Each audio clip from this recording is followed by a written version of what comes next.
Welcome to the UCM Interface Bible Study dito sa 702 DZAS FEBC Radio TV. Agapay ng Sambayanan. Isa itong conversational expository Bible study program hatid sa inyo ng UCM Interface, ang Young Adults Ministry ng Union Church of Manila. We do our best to study context and let Scripture speak for itself.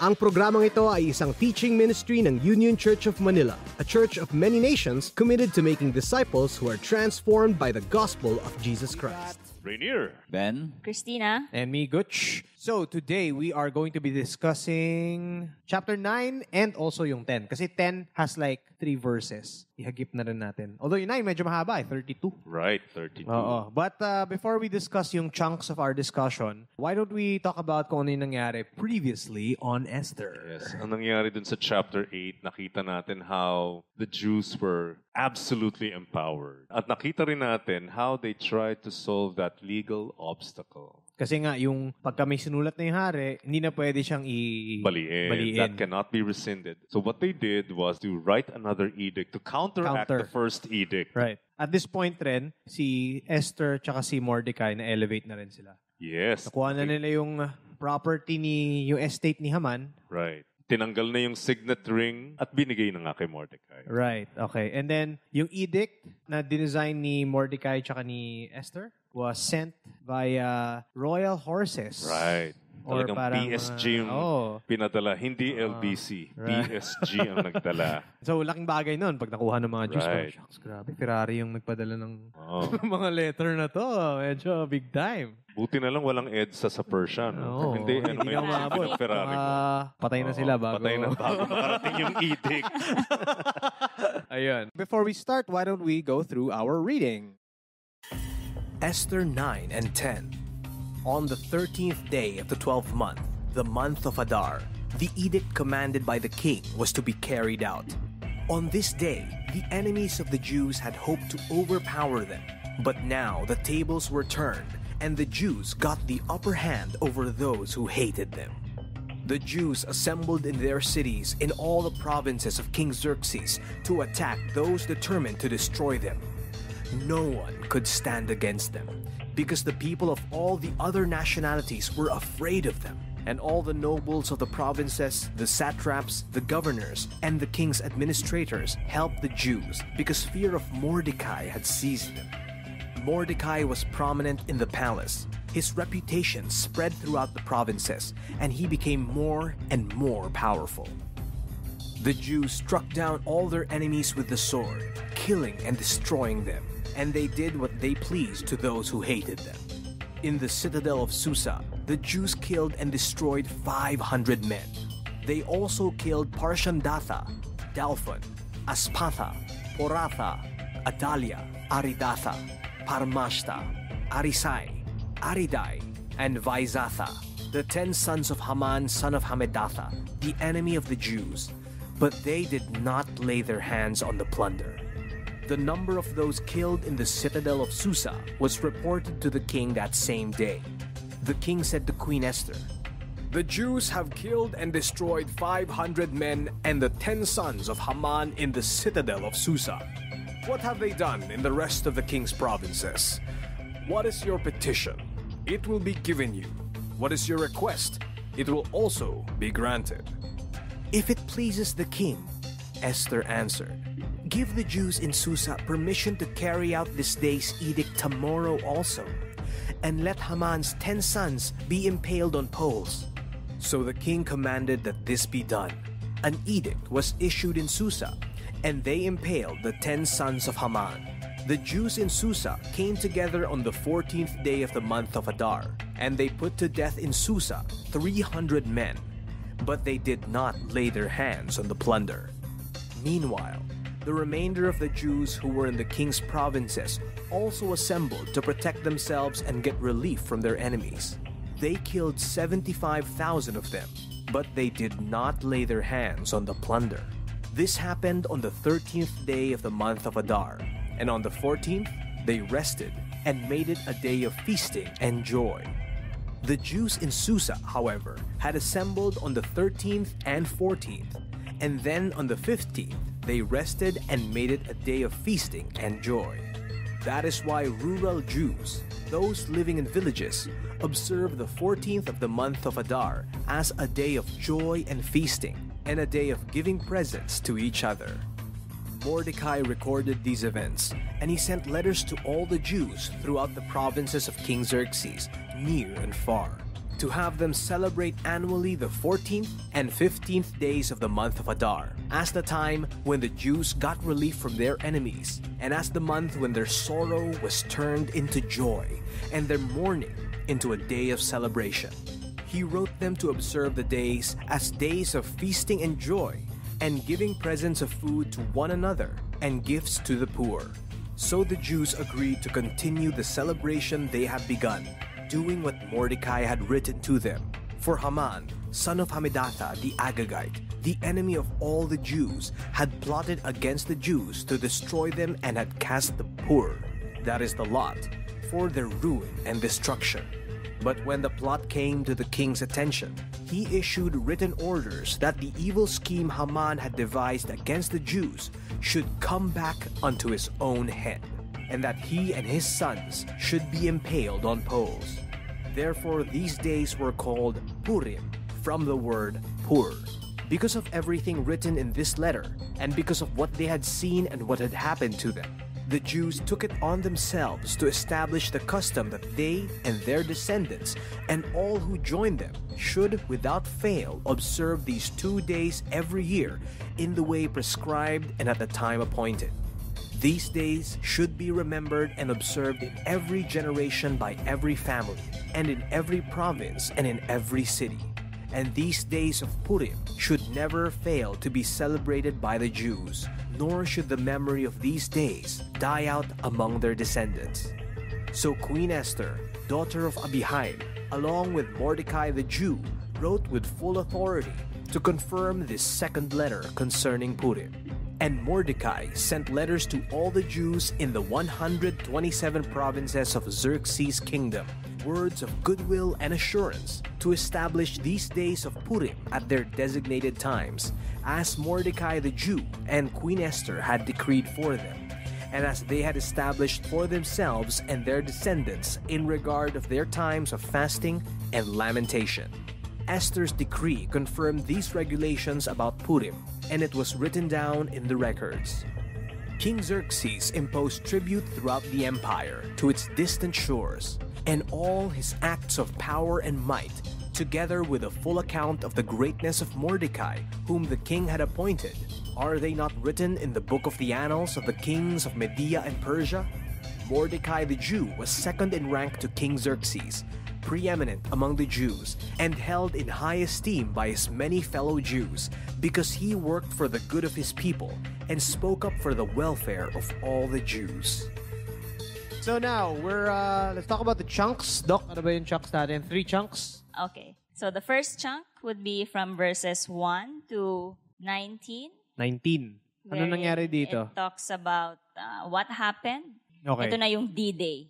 Ito na yung bakbakan na to. 13th day. and 14th day of what month again is that? Month of Adar. Okay. Month of So Adar. supposedly it's just 13th day. Yeah. But Pero nagkaroon ng 14th. titingnan natin kung bakit nagkaroon ng 14th Extension. day. Wow. Nabitin. Yeah, which is the second half of that Yeah, chunk. of the first chunk. Yun parang extension? Yes. Nangyari. Alright, so D-Day, and then there's an extension that happens. Yes. Okay.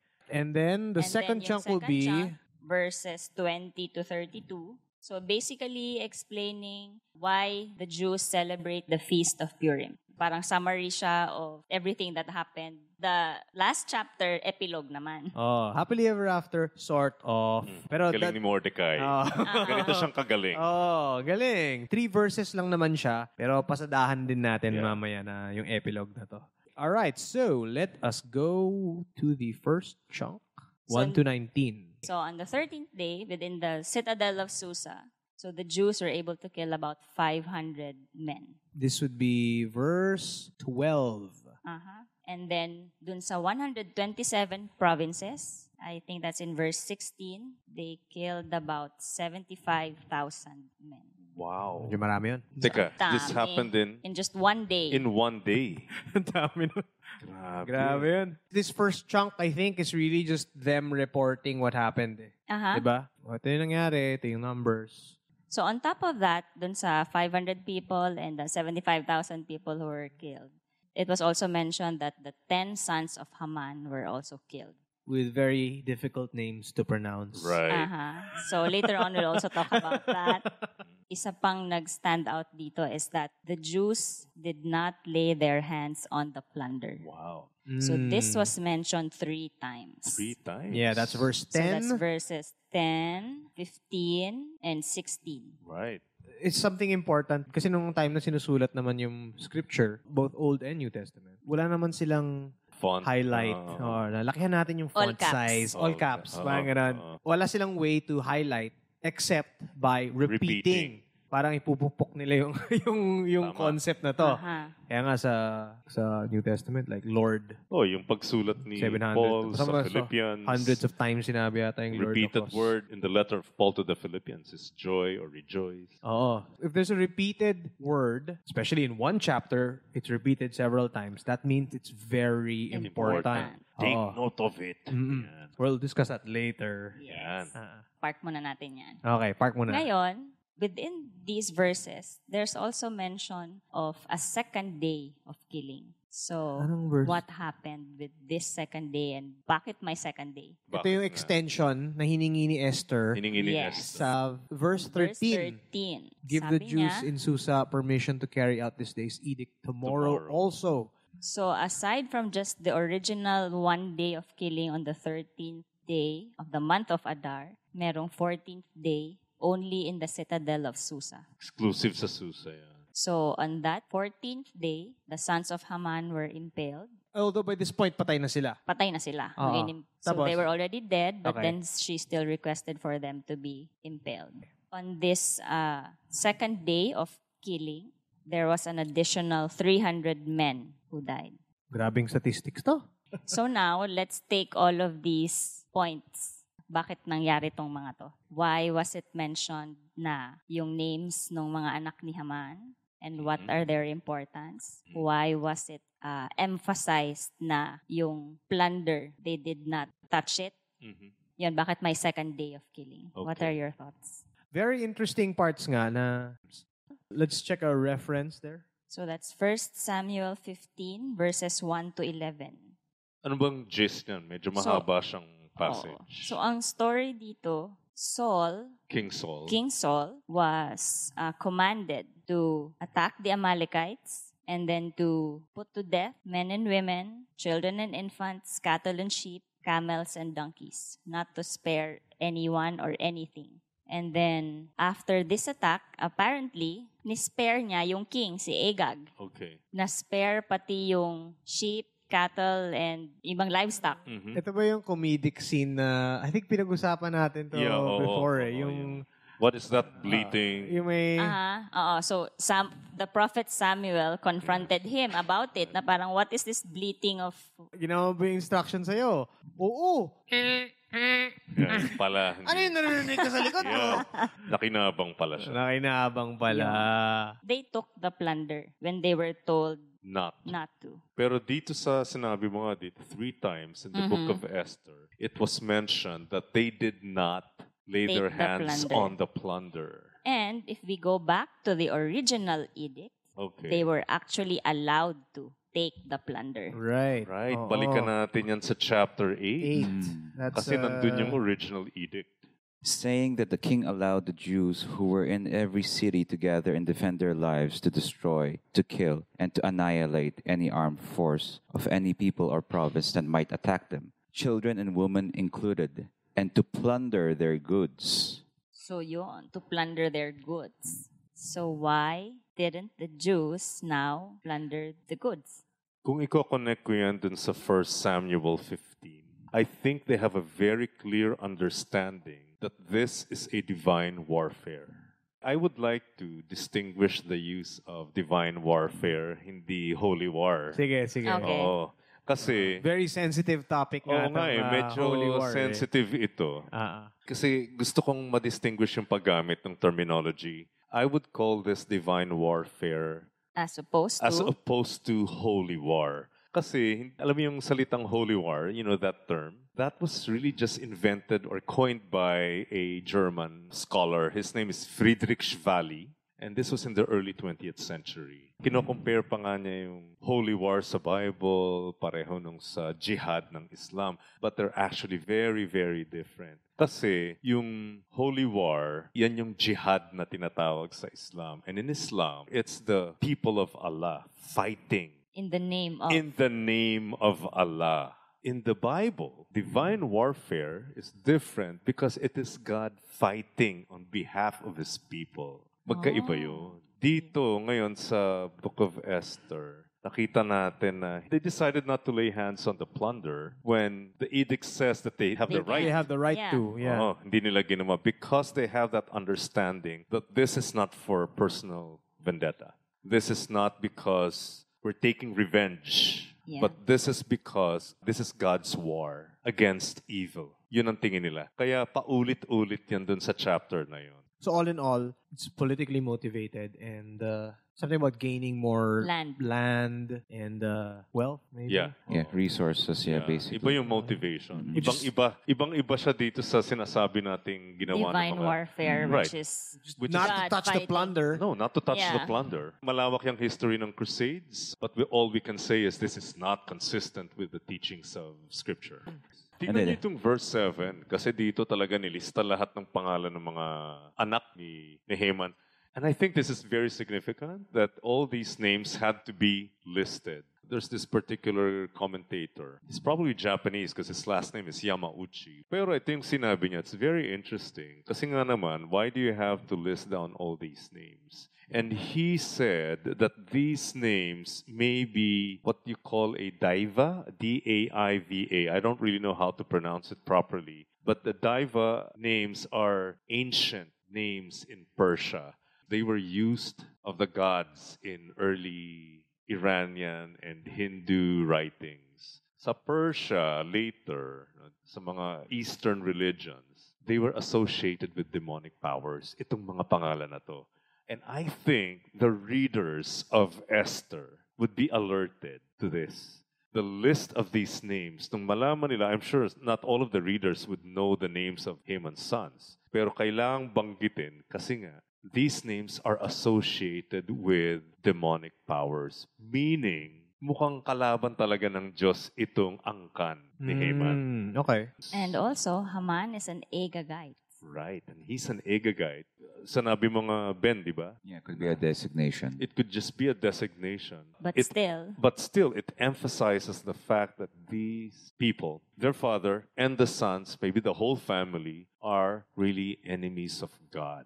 Parang sobrang anti-Semitic, kumbaga. Not just anti-Semitic, they are anti-Yahweh. wow. Interesting. I thought it was just Haman having bad choice of names for his children. Hindi. Kaya mag-iingat kayo pag maghahanap kayo ng baby names. Skip chapter 9 of Esther. Baka magkamali kayo, maging demonyito yung anak nyo. Pagka mga baptism, di ba? Right. Bible character. Ito maganda to si Porata. Ganda. Pala demonic yung Biblical association. Okay. So, ang tanong ngayon, bakit yung sons ni Haman kailangan pang i-impale kung patay naman na sila? It's a public display. Kasi walang newspaper naman nun eh. I mean, news don't spread with newspaper or media. So news spreads by word of mouth. Eh kung nakita ng mga nasa Susa, oh pare, tingnan mo yung mga anak ni Haman nandyan, nasa, wala nasa namang naka-barbecue tama. all the way Walang there. social media. Making a point and spreading that information across the provinces. At pag nakita mo yun, the strong message of that would be, Don't mess with the Jews. lakas ano? Oh, lakas nun. That's a very strong message. Okay, And one more that's- thing. Yung sabi ni Esther na second day of killing. Oh, yung may habol pa na. May habol. Oh, extension. may pahabol pa. Oh, so this is verse 13. naman Give ang the Jews in significance? Susa permission to carry out this day's edict tomorrow also. Only in Susa, right? But Yes. it's only in Susa. Pero yun nga, yung sa second day, merong pang 300 ba? 300 na pinatay. Could it be na because there were still like a bunch of people who were still adamant on harming the Jews in Susa?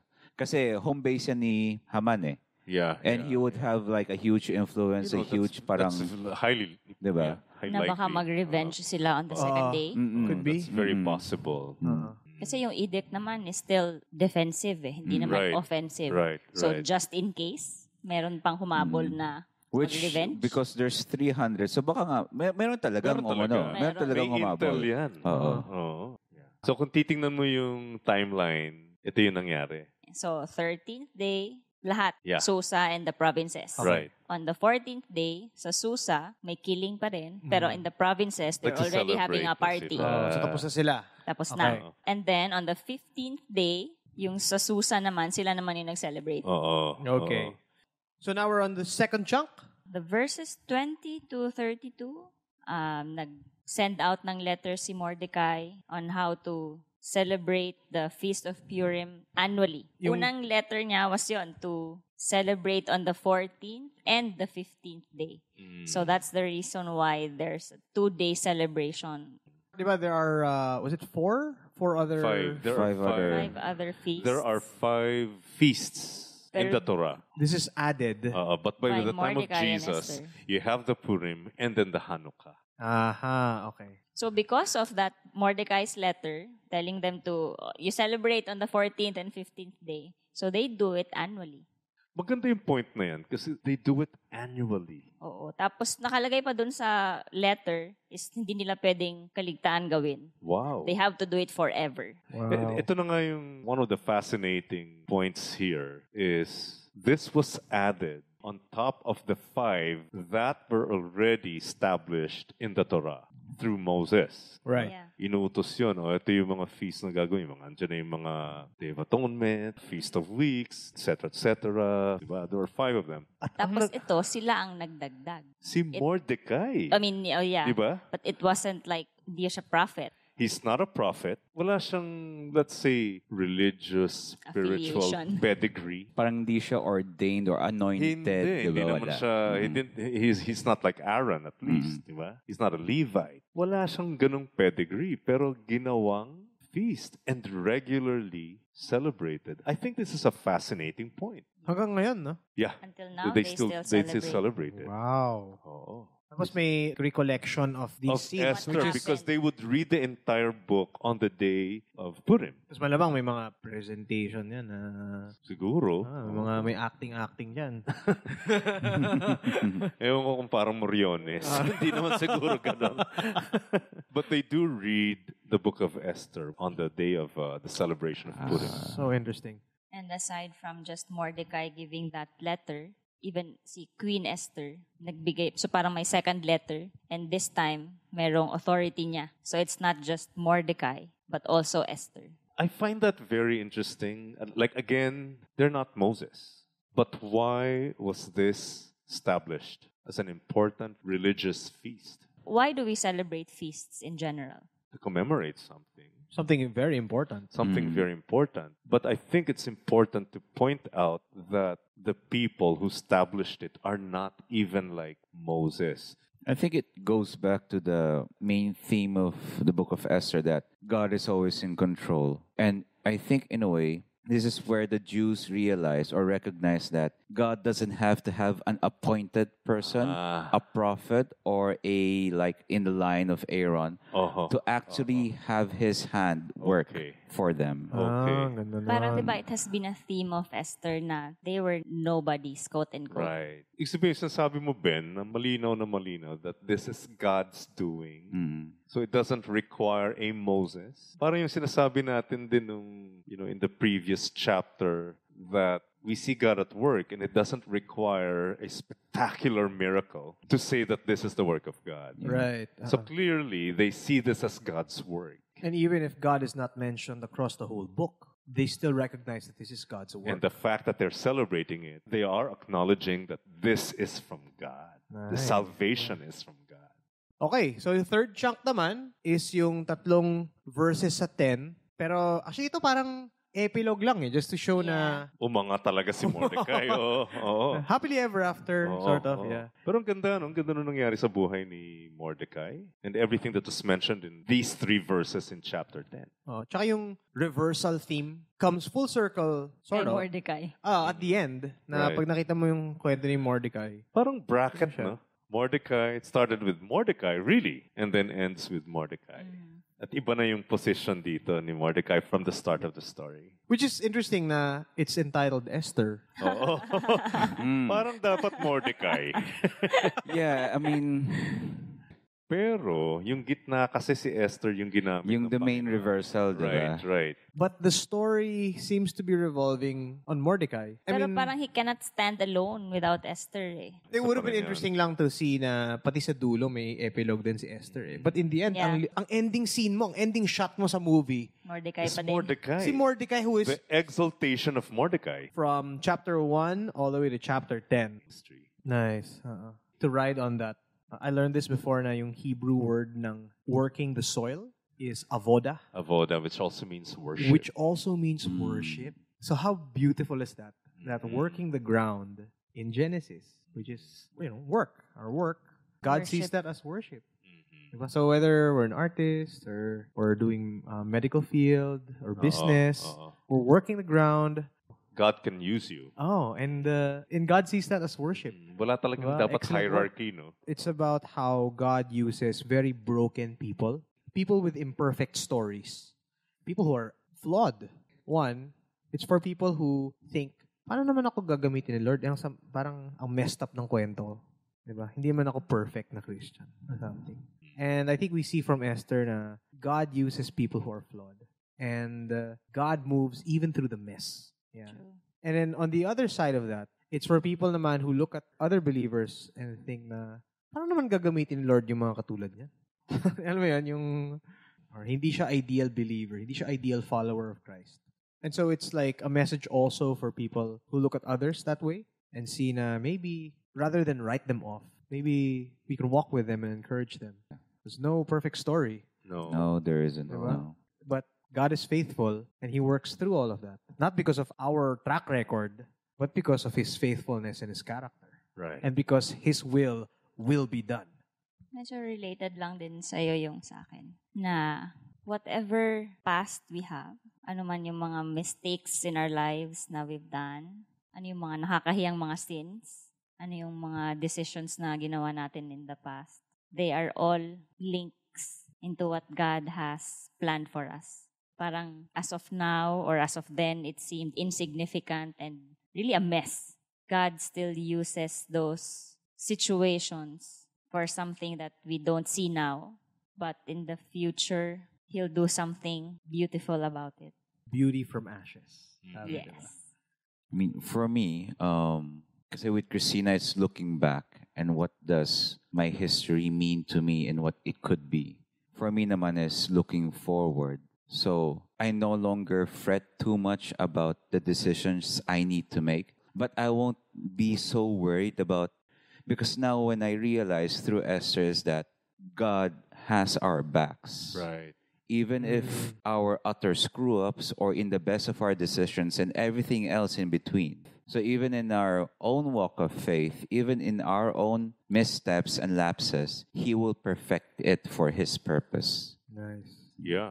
Isa pang nakita ko dito, especially when the counter edict was released. Minsan makikita natin parang, this is so violent, this is just too much. Yes. But that is really just how God has to deal with sin and evil. It really has to be destroyed. But what I find very comforting is God did not end with just that. Because what serves as the counter edict to sin. Kasi yung unang edict di ba? The wages of sin is death. But there's this counter edict, and the counter edict is the gospel. So there is the Great Commission. Telling people about Christ and redeeming them to God. And it's by spreading the gospel. And so let us end by reading sort of like the new edict to destroy evil. Matthew 28:18-20. Then Jesus came to them and said, All authority in heaven and on earth has been given to me. Therefore, go and make disciples of all nations, baptizing them in the name of the Father, and of the Son, and of the Holy Spirit, and teaching them to obey everything I have commanded you. And surely I am with you always to the very end of the age. Amen and amen. Amen. Amen. And that is how we end evil in this world. See you on the next podcasts. See you. See ya! See you. You have listened to the UCM Interface Bible Study here at 702 DZAS FEBC Radio TV, Agapay ng Sambayanan. Please like and subscribe to our YouTube channel, 702 DZAS FEBC Radio TV, and Facebook account, 702 DZAS FEBC Radio. Hear our full episodes on Spotify, YouTube, Apple Podcasts, Google Podcasts, at marami pang iba. Join us at Union Church of Manila, Rada, Corno Legazpi, Makati City.